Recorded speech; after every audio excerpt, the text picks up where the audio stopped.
I'm Michael Copeland. I'm on the AWS startups team, and thank you guys all for coming. And I want to thank the panelists especially for coming. I find this topic, culture, at least for me, and we'll get into it, to be somewhat of a hard thing to wrap my arms around, because you kind of, I've worked places where the culture was great and you sort of know it, and you walk into places and like, wait a second, I don't think that this is the place I would find myself or that I would fit. But we have a panelist, or a panel, I should say, a series of panelists?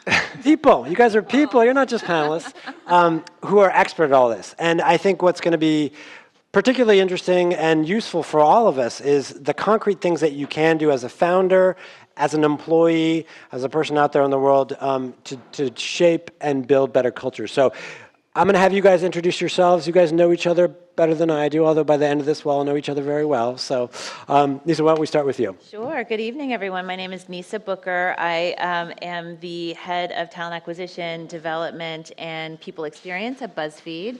My trajectory into the startup talent acquisition world is a little bit tricky. I started out as a journalist many years ago, early in my career, made the switch internally inside of journalism into a talent development role. I saw the digital wave coming, so not to age myself, but I saw the digital wave coming and knew that that's where I wanted to be.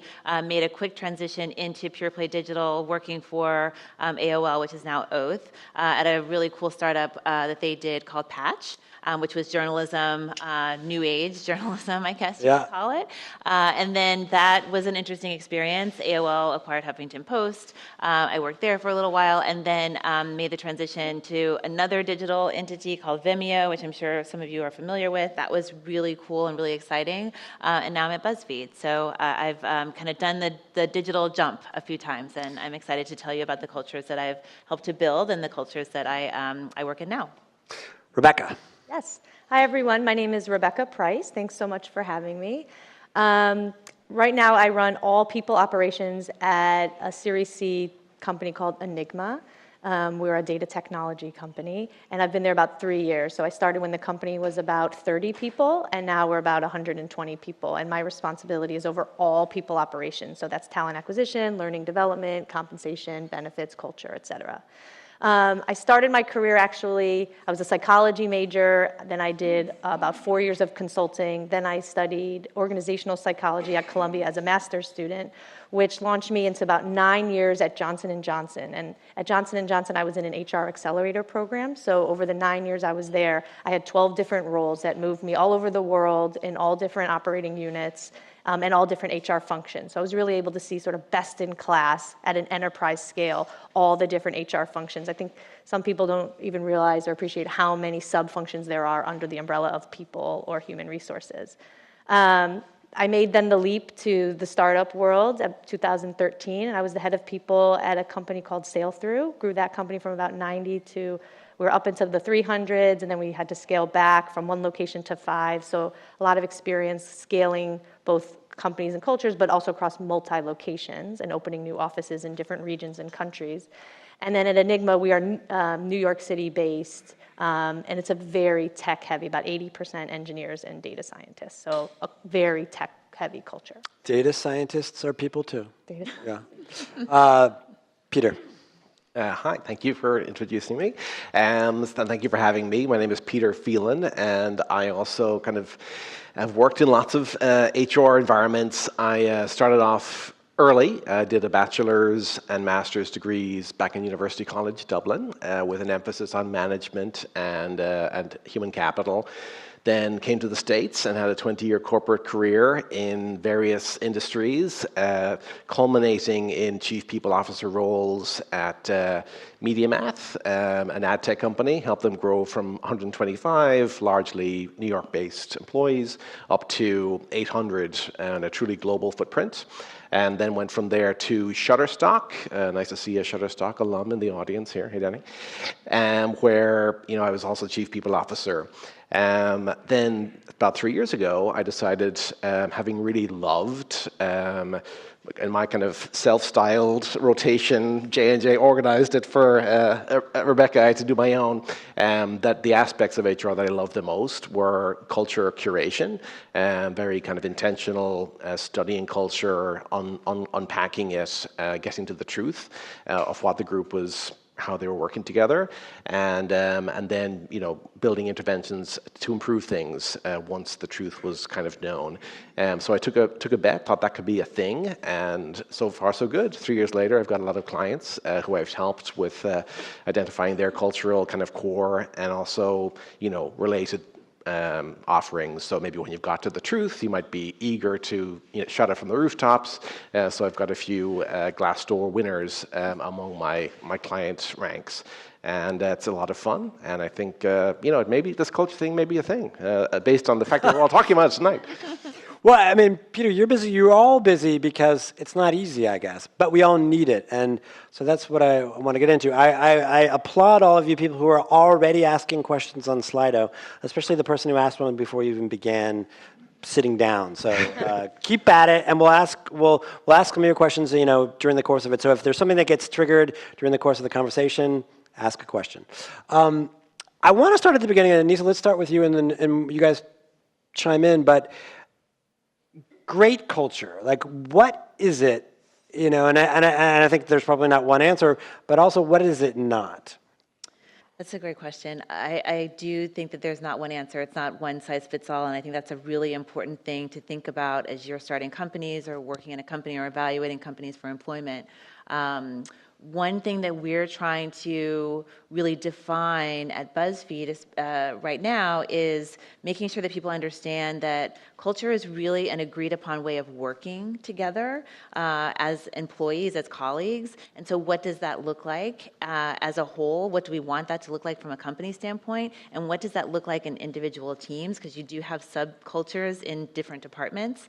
Is it a culture of you're on 24/7, meaning you answer every email immediately, you answer every Slack, or is it you have good work-life balance? Those are the things that we're really trying to figure out how to define in words. I think everybody says, well, people at BuzzFeed say, is something BuzzFeedy? So we're really working on what does BuzzFeedy mean? Right. And how do we define that externally and make people understand that this is what the expectation is in terms of an agreed upon way of working together in this place to get the job done. So. Now, and so BuzzFeed, we all know what BuzzFeed is. Enigma, like you said, Rebecca, very data heavy, engineering, data scientist kind of place. And I imagine that, I'm just guessing, the culture at Enigma is probably somewhat different than BuzzFeed. But how do you then think about this, answering this question for Enigma or other places?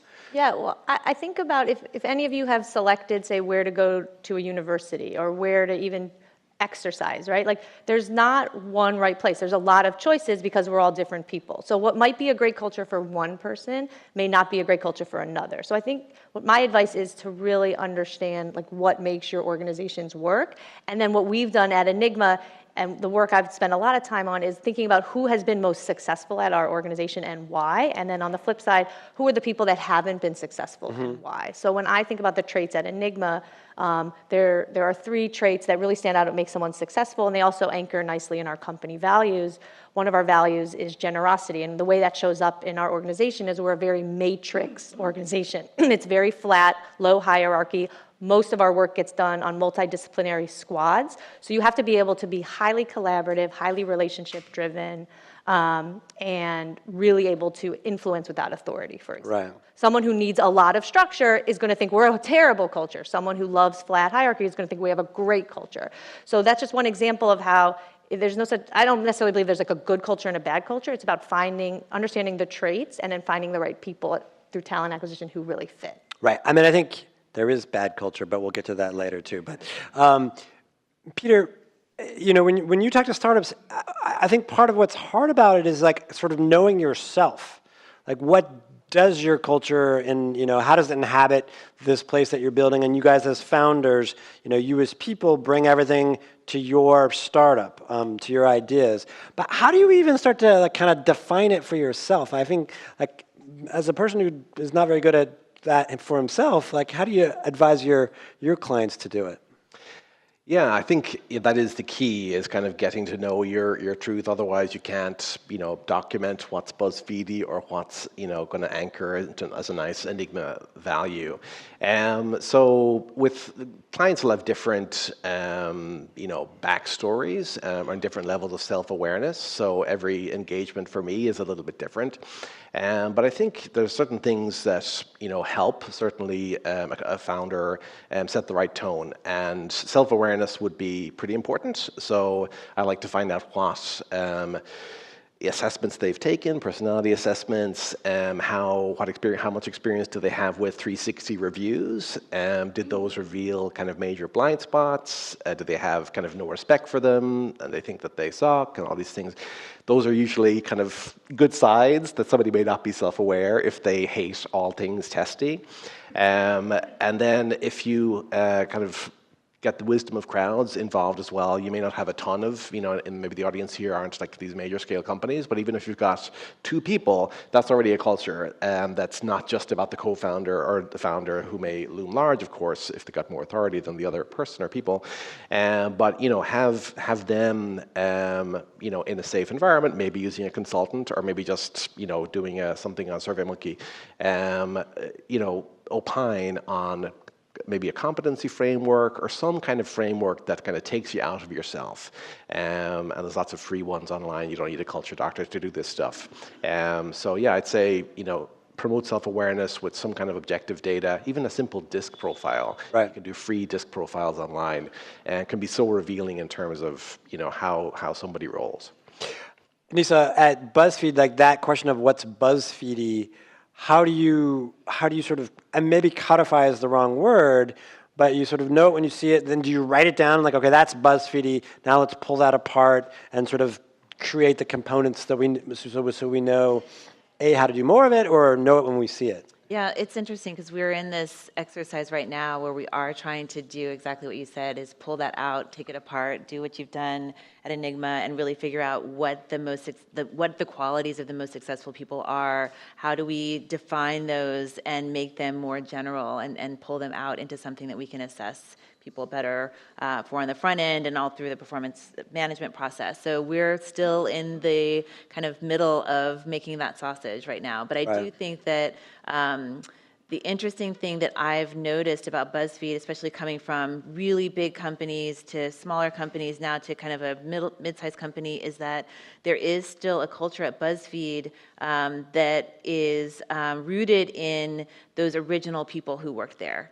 So there are some people who have been there from the beginning, and you can see the way that they operate, the way they interact is very different from those of us who've come later in the company's evolution. And so it's not in any way cliquey or, not inclusive, but it's a different way of working. And so what I would say to those of you who are starting your own companies as you build is really think about how your culture is scalable, right? And how you adjust for the different sizes that your company becomes at different stages in your company's growth. Because that immediacy of the engagement and the relationships and the way that you communicate with those first 5, 10, 15, 20 employees is going to be different when you scale to 100, 200, 1,000. And how do you make sure that that feeling of connectedness is still there once you start growing? So you have 5 people and you're all on a Slack channel, and that sort of shared knowledge is all like, we all know it, right?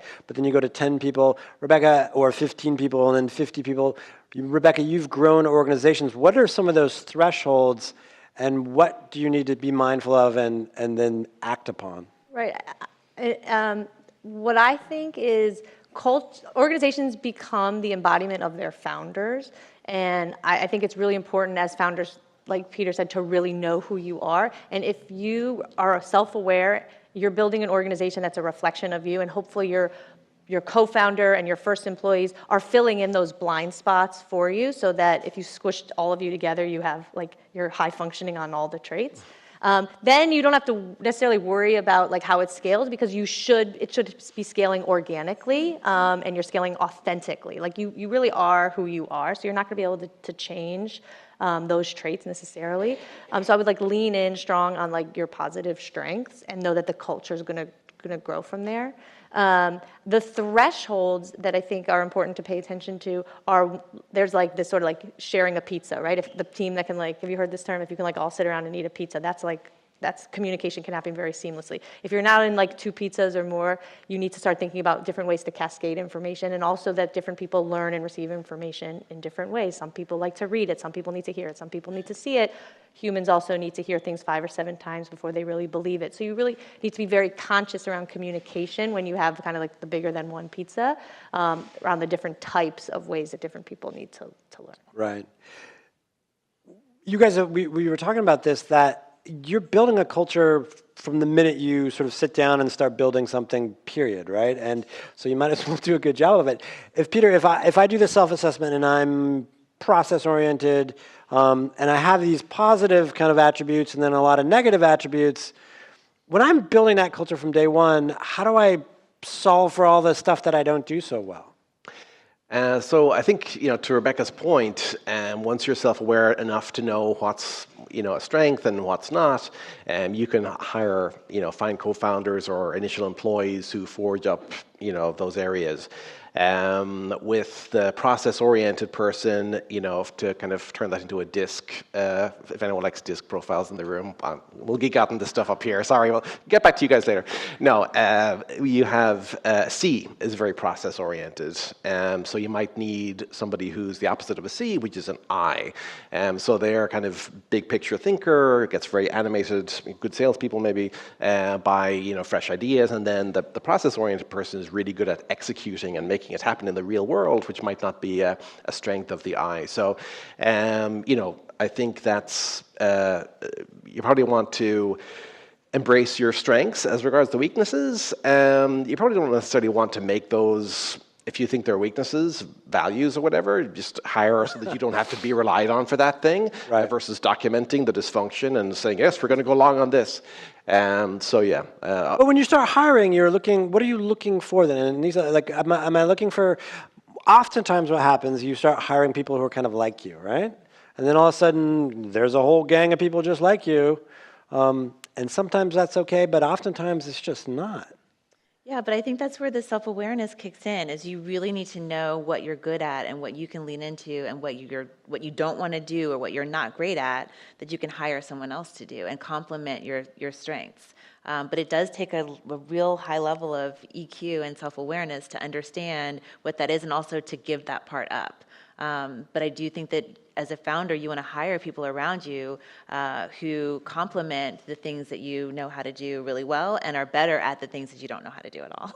Right, right. Well, look, I'm building a startup, not me, but you guys are, and there's 10,000 things to do. And you're telling me that culture starts happening whether you make it a conscious effort or not, but when do I need to really make it a conscious effort? Like, when do I really need to start doing the self-assessment? And maybe over time I've got that part of me dialed, but you still, like, when do I even need to put in the effort? I would say as soon as you're 1 + 1. Once you're 2 people, you're already building norms around how decisions get made, how you disagree, how you communicate. Are you process-driven? Are you vision-driven? Do we lead with sales? Do we lead with product? Right? You're already making decisions. And human nature is that your brain wants to find patterns. So that third person's going to come in and they're going to try to subconsciously figure out, okay, how does it work around here? How do I be successful? And they're going to start pattern matching the way you and that second person are already doing things. So you really need to start thinking about it immediately. When do I need to bring in a people person? When do I need actually professional help, as it were? Is that day, hire number 3, or is it hire number 5, or how do you guys think about that? Knowing that you're all HR professionals. So, I am a fan of early versus late. You can do things that help you not maybe need to hire that first people person as hire number 3. I have one talent tech startup that I advise of 2 people. And once they got to that 2, they're very responsible. This is before I even met them. They came up with their guiding principles, and they used it maybe on a weekly basis to refer back to this when they're having an impasse and a tiebreaker. And like, okay, let's go back to our guiding principles. So, if you are kind of into this and you like recruiting and so if you've got some kind of natural HR-y leanings, maybe you can get away with not hiring an HR person until 20 or a couple of dozen. I wouldn't recommend going much further than that, my point of view. Right. And I think there's a lot of resources. Peter's a good example of one where you don't have to hire someone to be advised or get help or get insights or get coaching. And there's a lot of people out there who I think would be willing to help you for free or even for a small cost. But it doesn't necessarily be someone you have to hire. But I would say even at your earliest days, seek advice, seek help, seek someone who can objectively give you advice. So this is related, and this is a question from the audience, and it gets to there's a million things to do at a startup. This is a quote from Jack Ma, allegedly, Alibaba founder, who says, "A startup doesn't need culture, it just needs to survive." There's a part of me that if you don't survive it, the greatest culture in the world isn't going to do you much good. But how do you guys sort of reconcile that side of things in the startup world? Just the ability to be there the next day. I mean, I think that statement in and of itself is a cultural recognition of some sort, right? I think that a culture it exists whether or not you define it. Right. And I think it needs to be part of, again, a self-aware founder's thought process. In order to be successful, you have to have a culture that supports and allows people to grow and do their best work for you. Unless you're at a company that you can do everything yourself, you're going to have to bring other people on, and those people are going to need to be invested. They're going to need to bring their whole selves to work. They're going to need to be able to be in a place where they can do their best work, and that's how you kind of think about establishing your culture in order for people to be able to do that. So I would also add, what are you trying to accomplish? So to me, that statement is a cultural statement, but it's saying, at all costs, do what you got to do, right? So you're also, by either acknowledging or not acknowledging a culture, you're telling people, you're showing people how we do work here. So yes, there's a place where there is certain companies where, yes, you want people to grow and thrive. That's one way of doing work. Or there's the statement where people are just at all costs, do what you have to do to make the company exist. But you are showing people how work gets done here. So you're making decisions consciously or unconsciously about how your employees are working with each other and accomplishing by building the product that you're building. I mean, the tricky thing is, and I think we've all seen this, is there are successful companies where, at least from the outside, it looks like they're terrible, terrible places, and they're successful. And sometimes it catches up with them and sometimes it doesn't. So can you, in my mind, it's sort of like the Darth Vader approach to culture, do what you have to do, whether that means, stabbing your coworker in the back or, but is that the success generally, it can't mask the problems forever if you survive that long? Or how do you think about this sort of the Darth Vader culture approach to building culture? So, I like to think about that in terms of cultural debt. But tech debt is probably something that people in the room are familiar with, but maybe you haven't talked about cultural debt before. But it's kind of like the Jack Ma thing. It's like, survive the next day. In terms of code, that might be, butchering your code base just so you can get something that looks like it's going to functional. So it's going to get you a win, get you a client, get you the next round of funding maybe. And you're like, dang, I'm going to have to clean that up later, and it's not going to be fun, but, it was good enough to get through the day. So similarly with cultures, it's the same kind of trade-off maybe. If you are haphazard with making promises to people that you can't keep, then people will remember you're actually incurring not technical debt in that case, but cultural debt of broken promises. And that's going to impact discretionary effort and trust and all these things. So, maybe it worked for Jack. Maybe he was doing a winner-take-all thing, and he's like, all right, this is how we're going to handle technical debt and cultural debt. We're just going to go crazy and do the winner-take-all strategy. I think, but it does come back to bite you eventually. Are there any Gary Vaynerchuk fans in the room? Any? Yeah, couple. All right, cool. Hopefully I won't offend you with this story. But if you look at VaynerMedia on Glassdoor, it's kind of bad. But he himself, in the last few weeks, has been talking so much about culture and how if you don't have a good culture and people don't have trust and stuff, it's going to slow you down. You'll be less nimble, less discretionary effort. So I think something, and probably because of Claude, his chief heart officer, he's had this aha moment about the importance of culture when he reaches a certain point of scale, and maybe they're fixing it now. But if you look at Glassdoor, it's horrible. So it took a while, but eventually I think that does catch up with you, Darth Vader. Right. Well, let's talk about scaling a little bit. Like, what are some tools that you can use? You push beyond that core group, and you all have this shared knowledge. What tools are there that help? And somebody has a question here for companies that are primarily siloed by department and city. What digital strategies can they implement to break down communication barriers and foster a more inclusive, interactive culture? So I think that's true whether it's cities, departments, or you've just gotten a little bit too big to have a stand-up meeting with everybody on Mondays. Well, we at BuzzFeed do all hands about every 6 weeks or so. We'll do a global all hands, and Jonah Peretti, our founder, will come talk to the entire organization about whatever the updates are from a business standpoint. I think those are really important. We also have an engagement survey that we run once a year. We're in the middle of that now. We just finished it up. So that engagement survey will really give us a lot of information on how people are feeling about different things regarding the culture, regarding their departments. Those are two tools that we've employed pretty significantly, pretty consistently, I should say.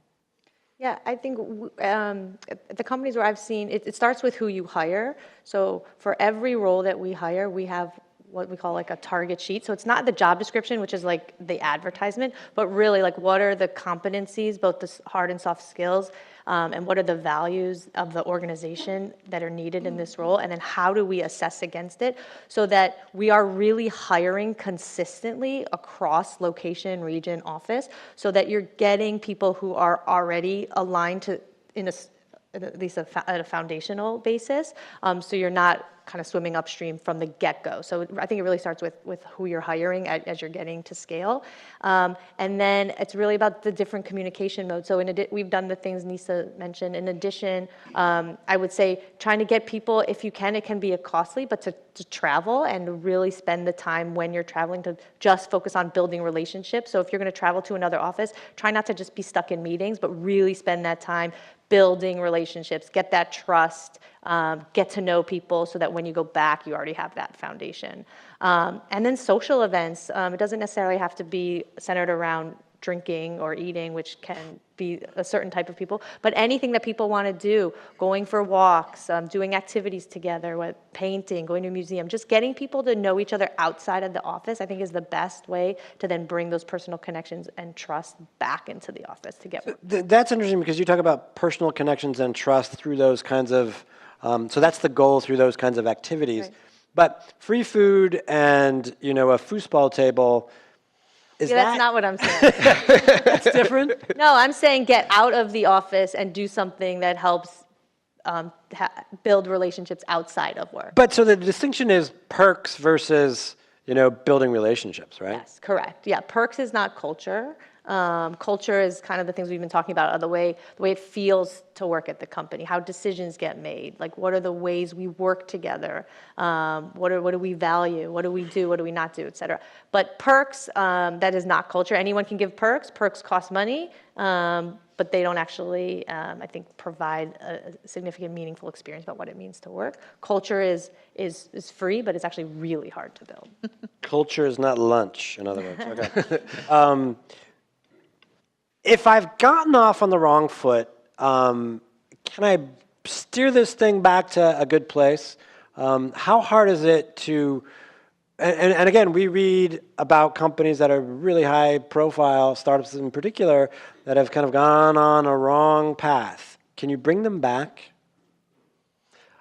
And how, if you can? Yeah. I guess a lot depends on the level of intention and investment in making things better, and just openness, kind of growth mindset. Maybe you're doing the Jack Ma thing and just kind of surviving another day, and all of a sudden you're 100 people. And you've brought in some, maybe middle managers, so you aren't benefiting from the charismatic, CEO who may be well-intentioned but never thought about culture before.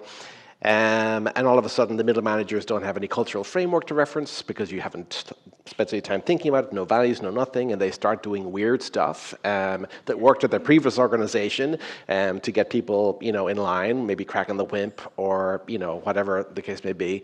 So if it kind of happened unintentionally, and you make a commitment that we're going to get this back on track, and you crowdsource, you get maybe a lot of executives and non-executives involved in the process to kind of redefine what our culture is, and get lots of fingerprints on the decision, and then people see that you're actually implementing what did get the right number of votes, then I think your good intentions will be proven, and you can turn things around. Now, when you say crowdsourcing, I mean, there's a lot of questions about tools and like really sort of practical things that I can, use.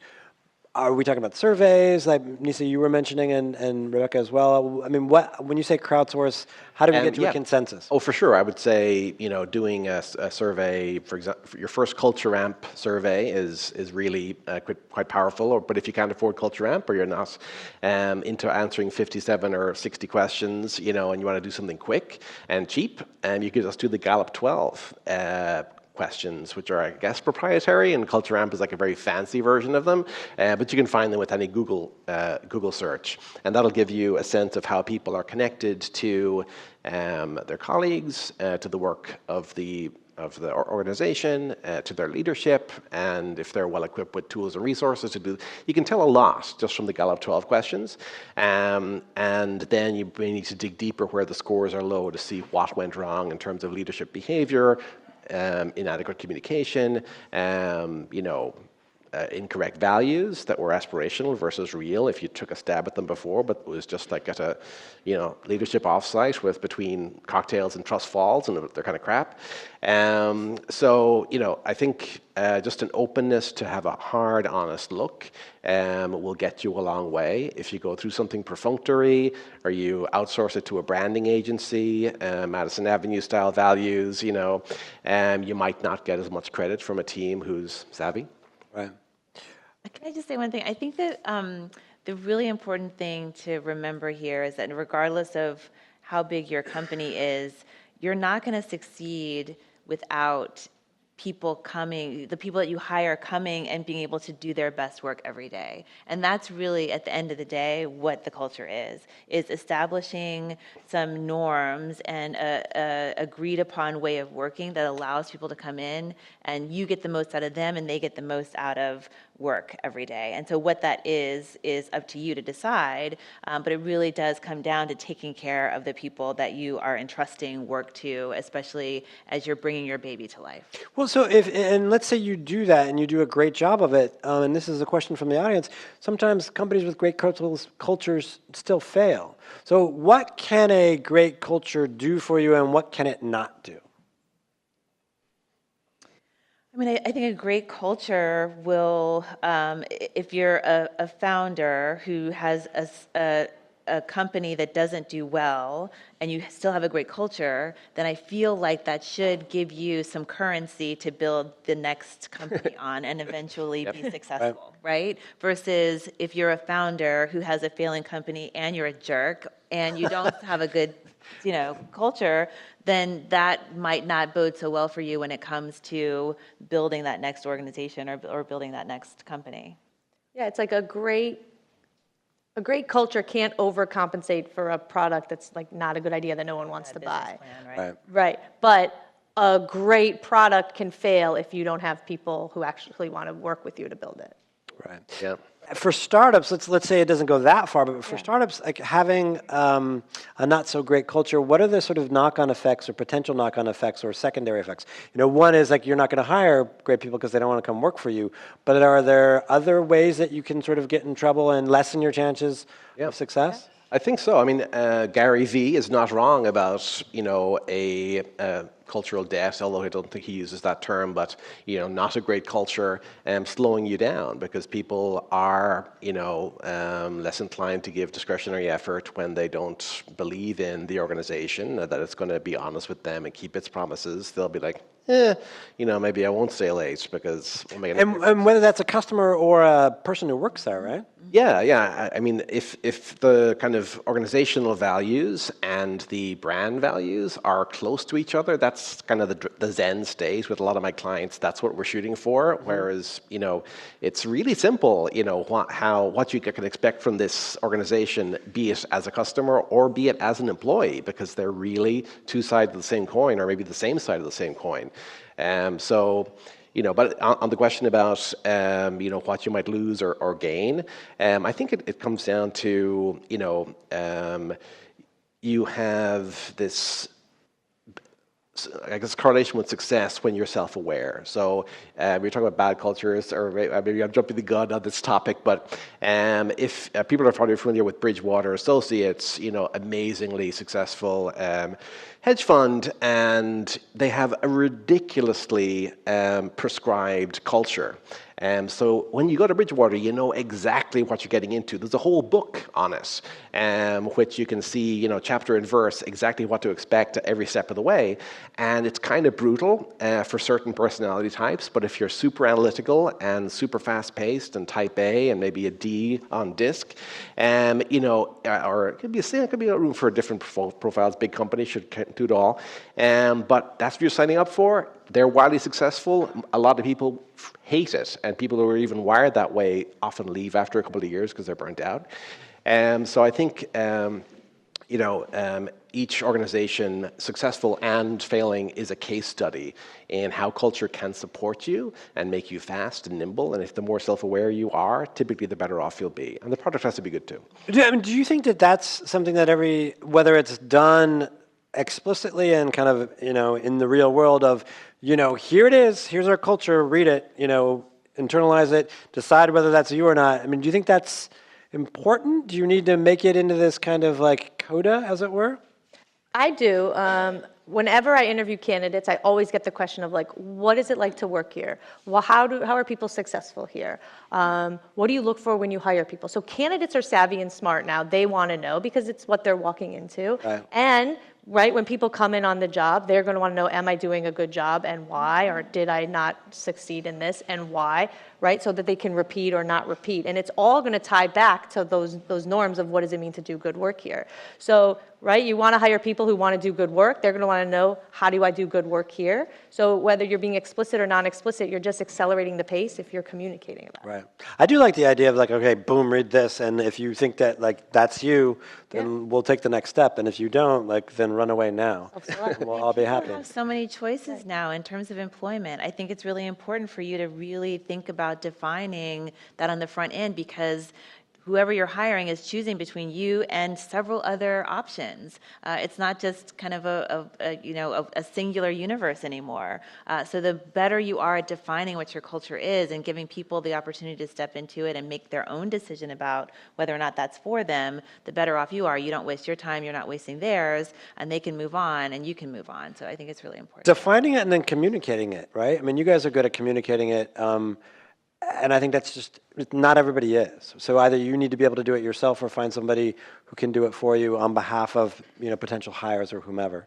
Yeah, when we talk about this, I just want to underscore, maybe we've said it, but I don't know if we've said it directly, that there are probably things about a culture that you aspire to be that you may never be because of who you are. So when we talk about defining a culture, it's actually this self-awareness about what does it actually mean to work for you, to work with you? How do we actually do work? Now, if there's pieces of it that you don't like, you're not happy with, then you have to actively work to change it. But where you'll fall into a bad trap is where you have this aspirational culture that's actually quite different than what it actually is to work with. Yeah, and so you're not only not self-aware, you're lying to yourself at some level, Yeah, right? but some people say, we're a culture of transparency, when actually you have a very private co-founder, right? But it's you aspire to be transparent, but you're not.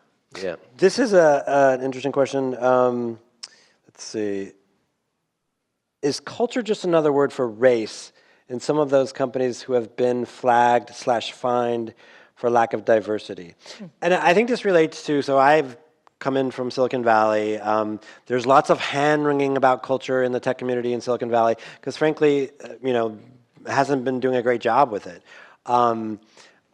It relates to, so like, why is the tech industry so kind of neck deep in making it better? And I think that they should. But why now? And is it lip service? Do you see real change being made?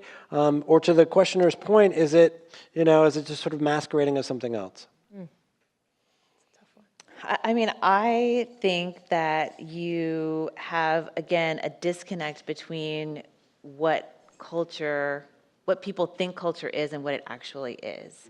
So I think that you have a bunch of companies that have founders or people in senior level positions that are hiring people just like them, and that's the culture that's what they're creating, is a group of people who are just all the same, operate the same, think the same, look the same.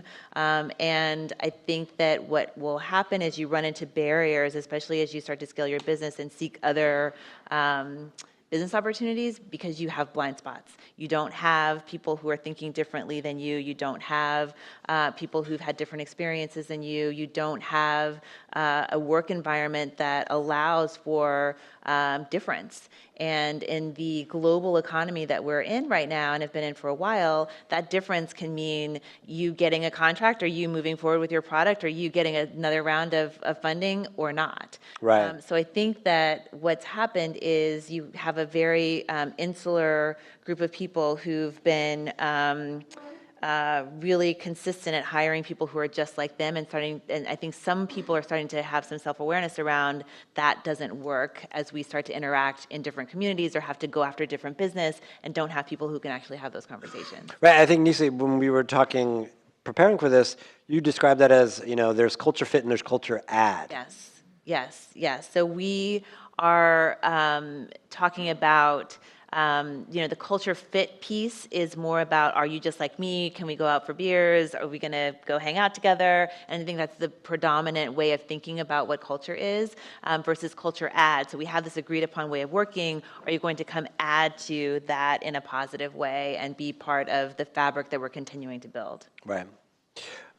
Any thoughts on why now? I mean, did it sort of just get to a point? I mean, part of it's opportunity, like you say. There's lots of opportunity, and so we need to do better if we're going to get the right people to join us and build the right things and do the right things. But is the tech industry versus we're in Wall Street's backyard. Wall Street didn't seem to bother with this so much. So why technology? Yeah, I think it's the expectations are maybe a little bit different. All that may have been expected of Wall Street, the dollar sign street, is that you would make money. Whereas a lot of Silicon Valley companies are kind of leading with making the world a better place. So they've kind of set themselves up for a higher level of expectations that you might make the world a better place more broadly than just producing this weird app that is kind of hard to figure out how it makes the world a better place. But the actual human beings within your organization maybe should be treated decently. And so I think that's a factor. I think how even Wall Street has to do better. It's just been a function of some of the negative consequences of not doing better. Yeah. Various scandals, the Me Too movement, and so on and so forth. To kind of maybe tie a couple of ideas together, the culture add thing, and then what Rebecca was saying about knowing your weaknesses. Some organizations, back at MediaMath, we won Best Place to Work 3 years in a row on Glassdoor, but we had one competitor who was right there with us, if we're not a competitor in business, but a competitor in culture, HubSpot out of Boston. And they do a really nice job with this. They have a kind of a culture deck, which is a very nice visual way of talking about communication. How do you communicate your culture? They have an actual culture deck, which is a bit more fun to go through, PowerPoint slides versus the Bridgewater Associates book. And it's light and engaging and fun and heavily inspired by the Netflix deck, which came many years before. They openly say, we copied this from Netflix, it was so good we had to do it. But they also annotate where it's true today, where they've really grokked this thing and it's part of the fabric of the organization. And they also asterisk where we're not there yet. This small subset of our overall culture is aspirational, and they market as such so that they can do their culture ads and shore up those weaknesses with hiring, with training. So I think that's a nice approach, and they are doing well as a business, HubSpot. How do you do that sort of, constant maintenance and checking in and, okay, let's check the box there. It was aspirational, but we've done it, How often do you do that? Is it quarterly? Is it monthly? Is it constant? I mean, that's your jobs, but how often do you do those kind of check-ins and kind of evaluate, okay, where are we? Where do we need to go? Where do we really need to push hard? I mean, for us, it's really an annual look at this engagement survey that gives us a lot of data year over year about how people are feeling at the company. And because our industry moves so quickly, you do get a real-time check-in of sorts with whatever period of time we're in terms of growth and scale of the business about how people are feeling. And so we're actively going through all of that data right now. We just closed down the survey last Friday. So we're actively going through that data right now and trying to figure out, A, how to communicate it, but B, what are the core takeaways, especially for senior leadership about what we're doing or what we're not doing, and how we need to shift or change or appeal to or answer questions about certain issues. So that for us is a yearly thing. But if you're a startup and to the point of the sort of Jack Ma's, you just needed to survive, a year is a very long time, right? And so is it a check-in every week? If I'm the founder or the co-founders, do we kind of powwow every, I don't know, quarter? I mean, for me, it's something, especially because when I started at Enigma, it was 30 people, and I can know 30 people really well. And so it's constant. So every person if they're leaving the company, I have this interesting way that I do an exit interview where I have people I chart their journey on a whiteboard where I talk about highs and lows and proudest moments and biggest loss. Like I'm charting people's journey and I'm really taking in the data of every person who's leaving. What feedback can we learn? I have an office manager who just is like the heart of our company and has relationships with everyone. I have her doing like coffee walks, like more informal checkpoints. We do fireside chats. We do what we call like a coffee roulette. We have the CEO have small dinners. Like I'm just finding all these ways to be checking in with people and from different angles and different ways, just to be like, what's going on? What are you feeling? What are your questions? What's your feedback? And taking in all that data to track themes of, wow, I guess we didn't communicate that well, or oh, people are feeling like they're really like psyched about this new idea, and charting it. It's not as formal as a survey, but I'm taking it in and Right. really thinking about it every day, all day. There's lots of questions around really what not to do. Are there some sort of tactical things, whether it's bad methodologies, like don't ever try this because this will take you down the wrong path, but are things that startup founders should really not do, or that you've seen that have really torpedoed chances to build a good culture? I always like to err on the side of, or recommend that organizations err on the side of inclusion, to get those, as many fingerprints as possible on a process. Just say it's defining values, for example. There should be representation, not just from senior levels, but from all levels, not just from one department or one group of executives, but all groups. It doesn't have to be every single person, but people who are kind of into the culture, maybe volunteers are always welcome. And have the process be very transparent. So let everyone know that we're doing this and welcoming volunteers. Do the work in a very structured, scientific way. Share out the data, and then, if possible, maybe in the final stages. You might have 7 values that you love, but you think 5 is easier to remember. Get the team to vote in. You think all 7 are awesome, but get the team to maybe vote in which 5 are going to make the final list. And then you've got that level of buy-in, which is gold, versus the executives having this offsite with their aforementioned trust falls and cocktails, and coming in on Monday morning with the big reveal of these are our values. And like, what? You violated that one this morning.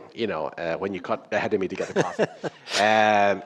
So I think inclusive, transparent process around it'll lead to more accurate, depiction of your culture that's less biased and blind spotty, and also just far greater chance of adoption and adherence.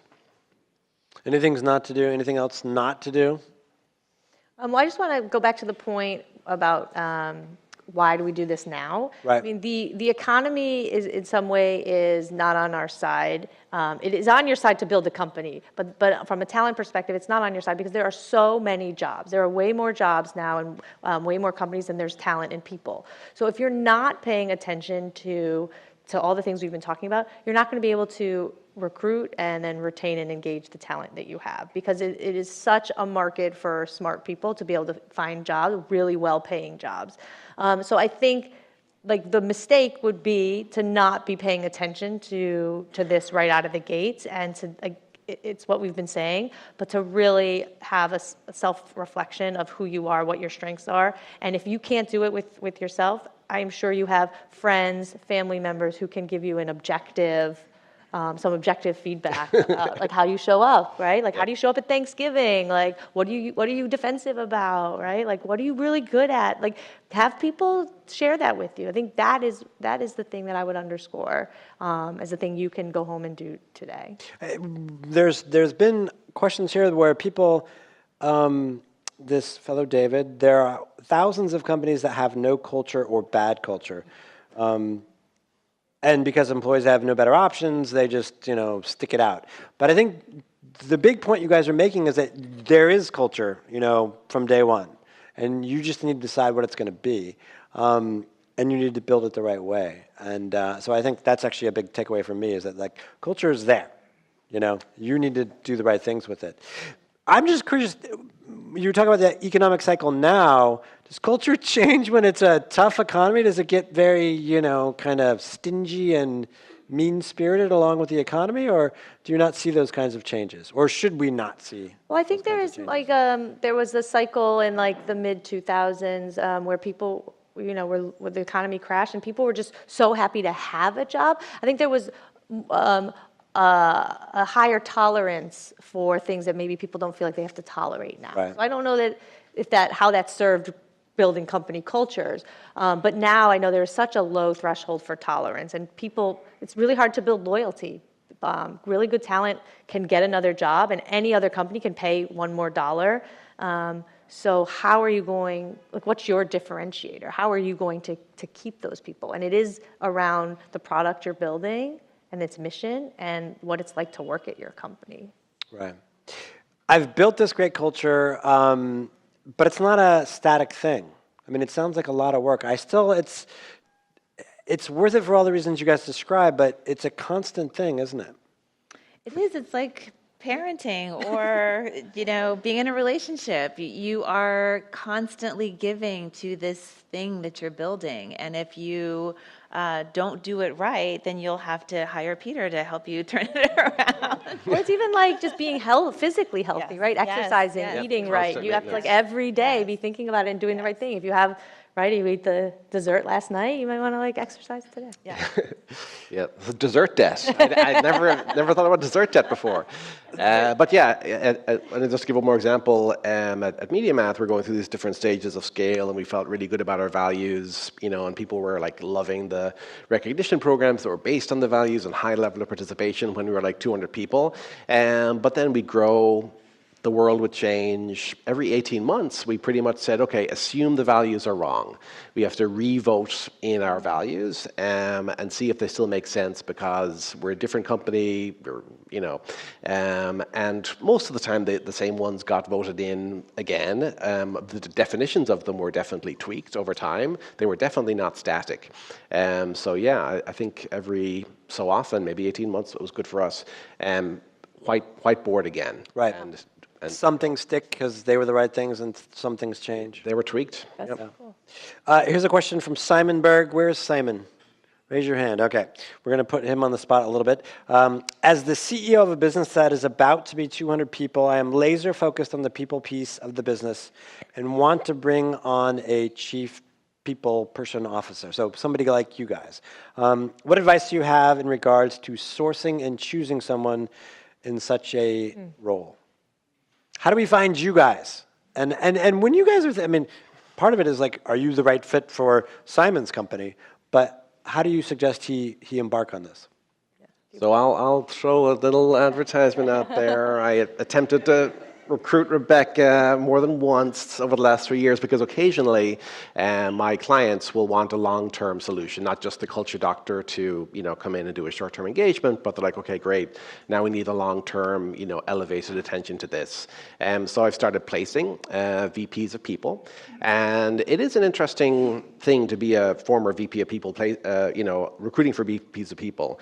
I like to think gives me a unique perspective in terms of counseling the CEO on what he may or may not need at this stage of scale, and how to think about prioritizing. You're recruiting like crazy. Do you have to be heavy in talent acquisition, or have they kind of maybe tapered off and they want to have a more well-rounded person? So we can have great conversations. Anyway, that's my little pitch over. But yes, I do place VPs of people. I think more broadly, you probably should talk to some of your peer CEOs about what's worked well for them. Maybe people who've actually gotten to 300 or a little bit bigger than you are, to see what scar tissue they might have had from over-indexing or under-indexing if they have a similar company to what you have. So I would say definitely do that. VPs of people have options, literally and figuratively. So when you're sourcing, if you do see people you like who are using the same kind of language maybe you've heard tonight, and you think, oh, that sounds cool, in their LinkedIn profiles, I would say, reach out to them directly. A CEO inbound is always, eye-catching. And I'll let other people speak. Yeah, I would definitely agree with all those options. I also think networking with other VPs of people. As a VP of people, I can tell you that I'm in this networking group of heads of people in New York Tech, and we keep a list of open heads of people jobs, and I think we're like over 75. Yeah, it's like over 75. I mean, there's a lot of jobs. So what I would do, given that it is competitive right now to find talent, is just start networking with people. There's different flavors of people who are heads of people. We're 3 different flavors of people who all hold similar jobs. Right? You can come up through more operations, you can come up through HR generalists, you can come up through recruiting, you can come up through big enterprise, you can come up through tech, journalism, right? So there's no one way to get to be a head of people role, but there's kind of different flavors that people will bring that may work with you or may not. So I would just start networking, just to start learning what you like, what you don't like in a more informal way. And then also heads of people know heads of people, and if you win them over with your product and your personality, they can say like, oh, not me now, but I know this person or that person, I'd be happy to recommend you. When you guys, and you guys are all have your own gigs now, but when you go in, do you like it to be sort of, a blank slate? Do you like it to be just an utter mess so you can go in and fix it? Or do you like it to somebody to present you with like, okay, here's where we are, here's where we aspire to be?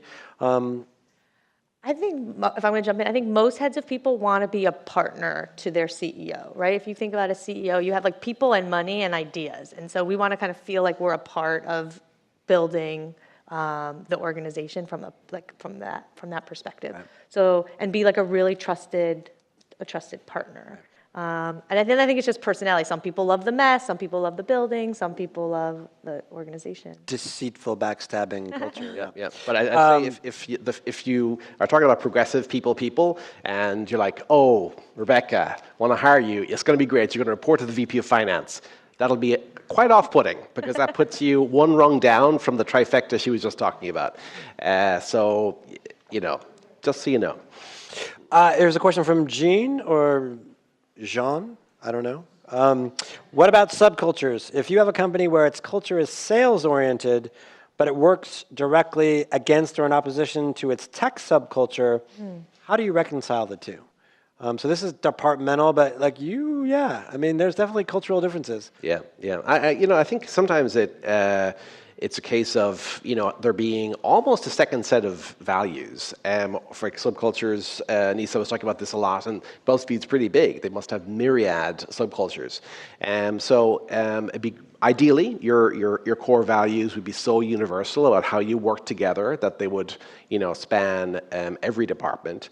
But right below that, you could have a set of competencies, a set of leadership expectations in engineering that are radically different from those of sales. So again, it boils down to codification, studying what the expectations are, and then using the core values to unite everyone, but not expecting every group to be the same, because they're not.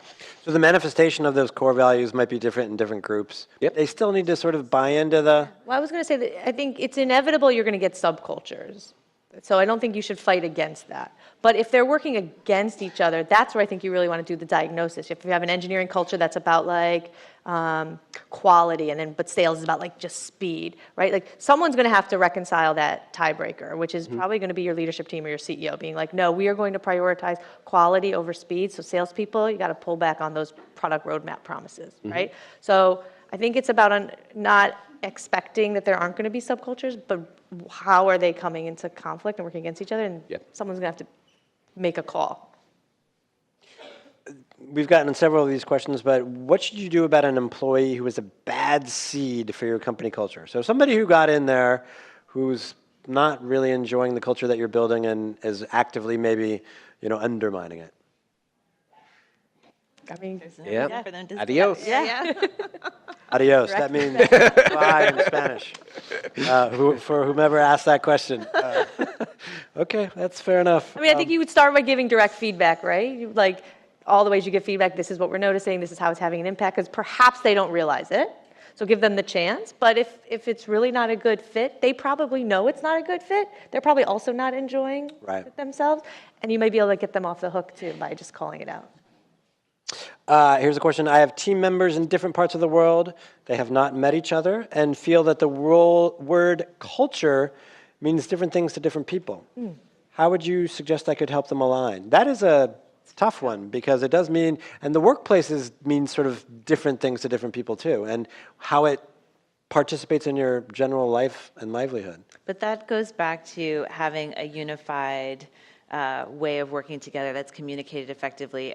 I literally just ran into this issue trying to organize an event in our London office. There's a very different culture in our London office than exists in our New York office versus our LA office. And communicating with those folks, not only the time difference, but also just their different words and different understandings of, so we have to do a better job, and I'm speaking just as one company, of making sure that the culture that we're establishing domestically feels the same internationally. So that is a challenge for sure, and that's something that we're definitely working on. But it is, if you're going to expand globally, you need to make sure that how you're setting up your culture domestically or wherever you're based is communicated effectively, so that the people who are really, really far away from you, that you don't have as much access to, really understand what they're buying into. So it translates to those parts of the world. It should, yeah. But like, how do you do that? I mean, you just have to go and experience it, I guess, or get feedback, or,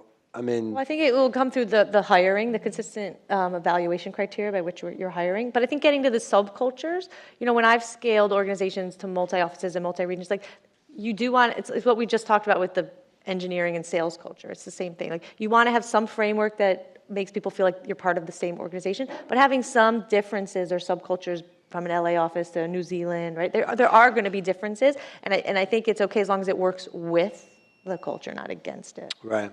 Well, we're running out of time, and I know you guys want to talk to each other. I just want to sum up a little bit. You guys are building a culture from day one, whether you make a conscious effort or not. So know that culture is happening. There is no such thing as no culture. When you're doing that self-awareness, know thyself, do a good job of kind of understanding what your strengths are, and then where you might need to fit in other people with other strengths. I love this point of, it's not necessarily just culture fit, it's culture add. So what else can you bring to the table? Cultural debt exists just like technical debt. So you might be successful playing that Darth Vader company for a while, and eventually it's likely to catch up with you. Either you can't hire anyone, or your customers will turn their backs on you. And early. Often and early. So start planning and then keep at it. It's like being a parent or in a relationship. Peter Phelan. Sorry, I was going to butcher your name. Peter Phelan. Thank you. Feel the Phelan. Yep. Nisa Booker and Rebecca Price, thank you guys so much. Thank you. Thank you.